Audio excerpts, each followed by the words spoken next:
Netflix encapsulates what it means to be a media producer in our modern world, but the success the company sees today has not been without struggle. Netflix was founded in 1997. The original concept was to use the internet to ship DVDs straight to the customer's door.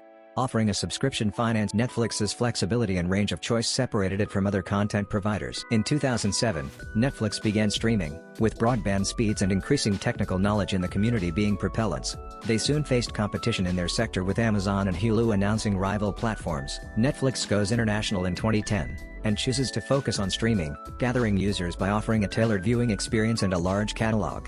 The company then begins to produce Netflix originals in 2013, TV shows and movies produced by Netflix itself and accessible only on their subscription service. Increased pressure from producers created instability, forcing Netflix to create its own property, rather than lose content. As media distribution became more complicated, we saw geo-blocking, outdated distribution channels and advertising becoming an issue.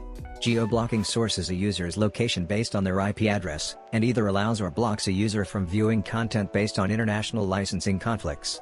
Economic differences internationally mean companies must decide where they will show their content based on profits.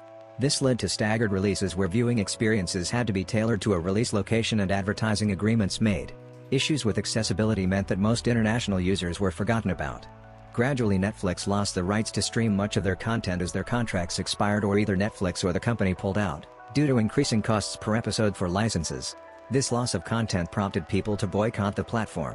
Netflix needed to move quickly. House of Cards signaled a turning point for originals in the company.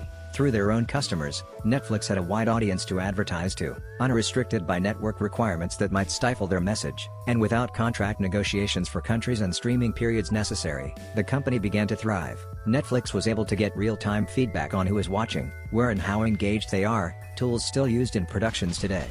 Advertising is unintrusive and related to originals. One big advantage is Netflix's ability to utilize all funds they receive back from consumers, leading to higher quality productions, as well as the ability to renew shows that other platforms have passed on. As Netflix grows with its new production model, it becomes less of a platform and more of a network.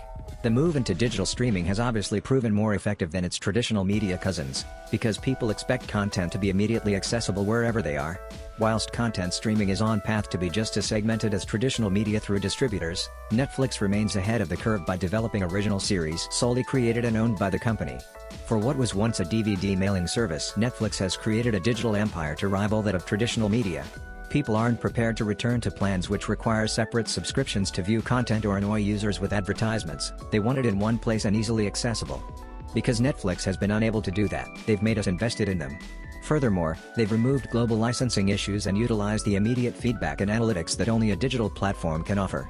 Therefore, it's clear why other producers are changing focus to online content, and it would be wise to watch what other changes Netflix introduces for a glimpse into what the future of television and movies in the digital age looks like.